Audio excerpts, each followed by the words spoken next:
Me again. Just wanted to sort of put together a bit of an update. I obviously revealed to friends, family, and the internet a few months ago that I was diagnosed with multiple sclerosis. One of the reasons I want to kind of speak out about this is today's a slightly important day for me, in that today marks exactly 1 year to the day when I had my first what's called a neurological incident. Kind of where this whole thing really began, I suppose. After I put out the last video, an awful lot of people reached out, some very, very kind words, support, but there was definitely a feeling of, even within my own inner circle, never mind anyone else out there, that there was a very large lack of understanding about the disease and ultimately what it entails, particularly in regards to treatment. So I wanted to give a bit of an update on where I am and give a bit more information to people out there. It's not a disease that has great coverage, unfortunately. So MS, otherwise known as multiple sclerosis, is a disease that unfortunately we know very, very, very little about. It is a disease in which your immune system is found to be attacking the nerves within both your brain and your spine.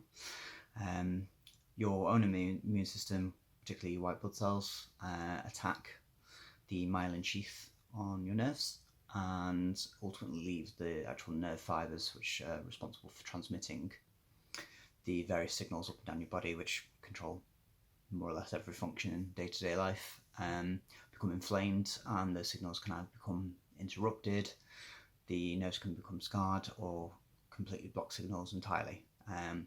This can go anything from the likes of some of the symptoms I'm experiencing, which is pain, tingling, aches and reduced mobility, right up to full disability, loss of speech, loss of vision. So it can affect everyone in different ways, and this is kind of one of the main problems with the disease. We still understand so very, very, very little about it. The incidence of it is increasing year on year. The estimates are more than twice what they were even 10-15 years ago, and that number's only increasing as essentially we're getting better at diagnosing it in the first place. So that's one of the things I wanted to cover today, really. Like my own diagnosis, I was very, very lucky. Like I say, a year ago today, first symptoms. I remember I was driving back from the New Forest in Hampshire, and all of a sudden couldn't feel my foot as it was on the clutch. I was like, oh, that's a bit strange. And then within a short period of time, 20-30 minutes, just turned into pain, blinding pain. And that was like running up my leg. It felt like water or like acid running down my leg. It was horrible. And that tingling and pain slowly spread and made its way up. Particularly could feel it around the hip. It felt like a real strong cluster on my hip, and then the numbness started spreading right the way up to my ribs, and that's when I panicked and was bullied by a couple of my closest people to reach out and find out what the fuck going on. So I did. Bounced from one hospital into another, and then was seen at St George's by their neurology department. They arranged an MRI, particularly of my spine. I think at the time they were thinking that I had a trapped nerve. They actually found I had something called transverse myelitis. Now that's basically a thinning on the spinal cord on both sides. There's a number of things that can cause it, particularly several viral infections. They went through about 5 different ones, and they said, but one of the things we need to make you aware of that we're going to be testing you for going forward is MS. Hearing those 2 letters was terrifying. I knew what MS was. I grew up with a very close friend of my mum's. I believe she had secondary progressive MS, which is one of the 3 main types of MS. and she had lost mobility, speech, all sorts. So hearing those words was frightening, both from a personal perspective and also the thought of, oh my God, what if I have MS? What if this? What if that? What if I have to tell my mum? Like, that was a really big one and still is. So yeah, so that included an MRI of my brain and a spinal tap. The MRI on the brain showed 2 small lesions in my brain, which basically plaques, areas of inflammation where they can see swelling on the brain that shouldn't be there. And then they shoved a big old needle in my spine. Can tell you, don't recommend it. That was throughout this whole process over the year. The last 12 months was by far the most unpleasant thing.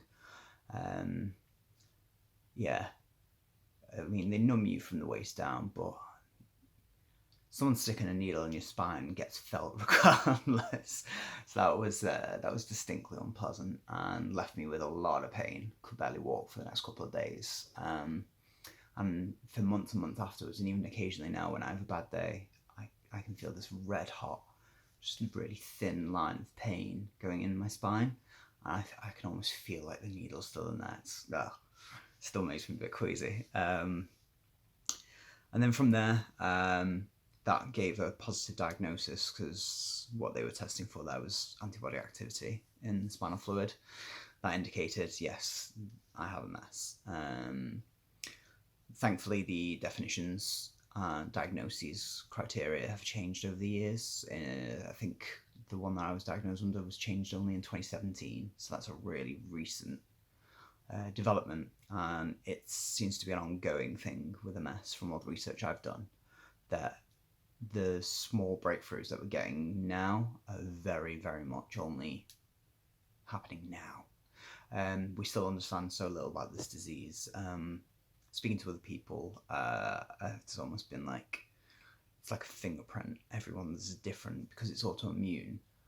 The progression, symptoms, the specific factors involved seem so broad and changeable for different people. The onset, the progression, we still have so little information. There's 100,000 people in the UK at least with MS, and that's not including those who are not diagnosed yet. And unfortunately, there are some really poor souls out there who suspect they have MS and haven't yet been diagnosed. And my heart goes out to them, because at least knowing makes a big difference. You can tackle it. You can get your head around it. When he said those words, I'm afraid it's MS, my heart sank through my stomach, and yeah, I was just like, right, Christ, what does that mean? Like, what do we do next? How do we treat it? And the doctor's reaction was just, well, there's not much we can do. You've had one neurological incident, and we just have to watch and wait, essentially. Probably the thing that frustrated me the most. God bless everyone I've encountered in the NHS. They've been very supportive and very helpful. And there's only so much they can do, so much they can apply for within the legal rules. It's one of the things I personally believe certainly needs to change. We're essentially at the moment waiting for things to get worse before we'll do anything about the disease, which just seems all kinds of wrong to me. I understand there needs to be things in place. The original thing for one neurological incident was called centralized isolated syndrome, which is what they sort of expressed it as. When I was telling my mum and my elder sister about it, that's how I framed it, because I didn't want to say the words MS, because my doctor had said to me, essentially, it's possible you will never experience this again. Maybe it'll never happen again. So that's why we've got to wait and see. We can't go straight into treatment, because the treatments carry with them all sorts of their own negative things as well, side effects and other potential diseases involved, because of the nature of it being autoimmune. And I understand that a lot more now, but when you're first being told that, it's a hard thing to hear, that they've just got to wait for you to get worse until there's anything they can do about it. That's it's a hard pill and a bitter pill to swallow, but cracked on. And yeah, I mean, it was 6 months until I felt the effects again. I had my first relapse in August of last year. Relatively small one comparatively, whereas the first one had lasted for over 2 weeks. This was like a week. The intensity wasn't nearly as much. I was in Sweden at the time and interviewing for a new role at the time. Maybe it was stress related. Was seeing the partner's family at the time as well. So perhaps that was, I don't know. Stress definitely seems to exacerbate things, so I'm told. Yeah, I'm always stressed, so it's hard to to know really. But yeah, that was the first relapse, and then shortly after starting my new job, I experienced my second relapse, and that was a whole another world of pain and experience that I wasn't prepared for, and that hit me hard, emotionally and physically. It was like a battering ram. I mean, the pain and the onset was so sudden. It just came out of nowhere. I'd been hanging out with a couple of friends. I'd left them less than half an hour previous, and I felt like I could barely walk, and was just in so much pain. It just kept getting worse and worse and building all up my left-hand side.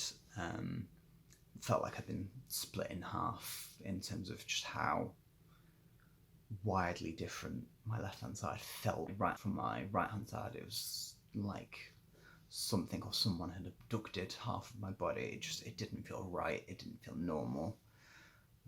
All the sensations were wrong. It felt like I was either on fire or I was freezing cold, and the pain was just constant throbbing, stabbing, shooting pains. And yeah, that was when it really hit me about how real the disease was. I'd been in a bit of denial up until that point, pretending it wasn't really happening, not really talking about it, hoping for the best. I mean, I suppose as you would if someone tells you there's every chance it's not going to go any further, you're going to hope for the best. I mean, I had no reason to believe otherwise, but it's not the way the cookie crumbled, so it is what it is, and I've dealt with it. I suppose the one positive to come out of that was I was immediately put forward by my doctors for an emergency MRI. They saw me really quickly. So then got me in for another set of MRIs, and that found a further 3 plaques on my brain. So it had developed quite significantly and quite fast, according to them.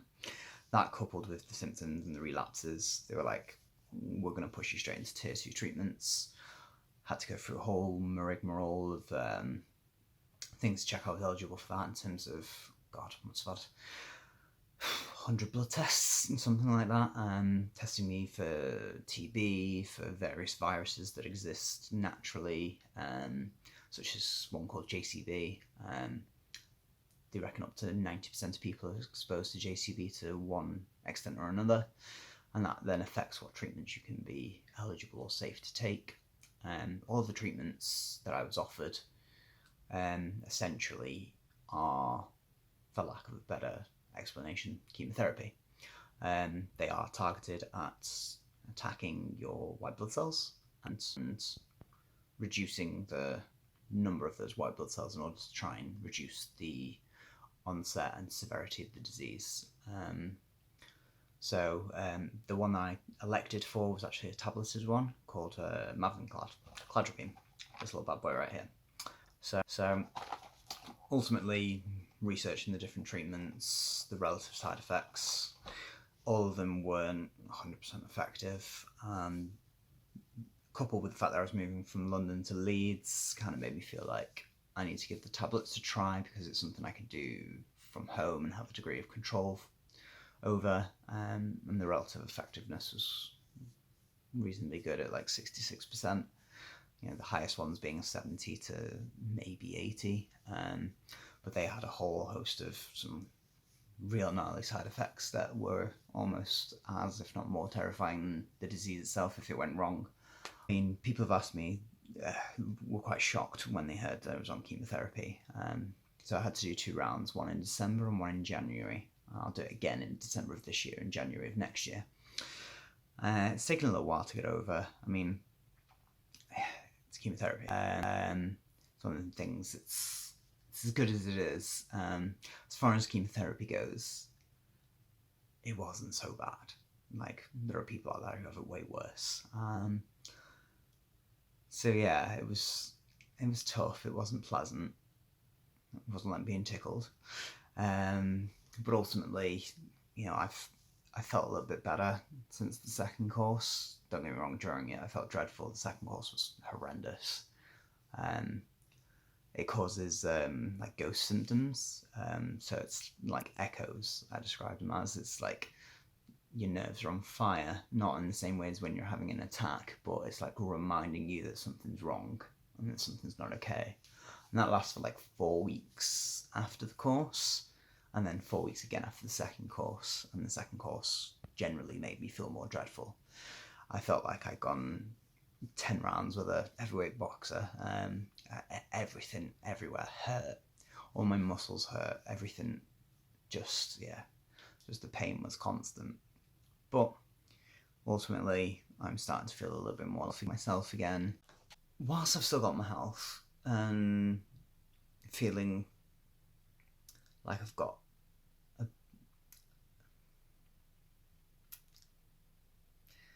I'm well aware that not everyone in my situation has got it as easy as I do. And I feel like whilst I'm still in that situation where I'm starting to feel a little bit better, I'm starting to feel like I'm in control of my own destiny, at least for the time being. I want to do something positive. I don't want to let my MS rule my life. I don't want to make it about my MS, but at the same time, I want to do something positive. Whilst these are the cards I've been dealt, just got to deal with that. So why not try and do something for good? So one of the things I've been looking into and talking with a few friends about doing is signing up for Tough Mudder. So I originally did Tough Mudder about 5 years ago. Raised some money for charity. Did one with some colleagues and one with some friends. A combination of a lot of fun, extremely challenging, probably one of the most mental and physical challenges I've put myself through willingly. So I think that'd be a really good aim. I need to be healthy in order to improve my own prognosis, but also overcoming any limitations that have been placed upon me by my disease, and also raising awareness for people like me, people who are a lot worse off than me, in particular for supporting two charities that I've been involved with. I'm very appreciative of, which would be the MS Society and Shift.ms. Both of these, in very different ways, are responsible for ensuring information is out there, that people with MS don't feel alone. They've got access to the information they need regards to their disease, the treatments available, getting access to other people who understand and can support you, support families that are involved. They're both really great causes, and I want to do all I can to shout about them and get them a bit of support. So I intend to sign up for like a season pass of Tough Mudder. Health being what it is, it's unpredictable. I'm going to commit to doing as many as I physically can and see how we go, and train my ass off in the meantime. Start that off with, first of all, start doing some yoga. I was doing that several times a week. I've now begun incorporating HIIT again, and sort of trying to get cardio fitness up, and then eventually progressing back into doing weights again, if at all possible, and just try and get my strength and my health back as much as humanly possible. And it'd be great, and several people have already expressed interest in getting involved, whether that's through supporting, sharing, donating, getting involved, like actually fucking come down. There's events happening here in Yorkshire, up in Skipton. It was the original one that I did. One down in Chumley in the northwest on the border of Wales, in the southwest, just like west of London, going into Berkshire. then some in the Midlands, all over the country. So I'm going to try and sign up to as many as possible. I'll be putting a GoFundMe up on my page. I'll no doubt be going on about it over the next few months. So I doubt you'll miss it unless you unfriend me, delete me, whatever. So yeah, if there's anything anyone can do or wants to get involved with on that side, be very much appreciated. I'll obviously send updates as and when. And yeah, thanks for putting up with me. And if you've got any questions in the future, drop us a line. Till next time. See you later.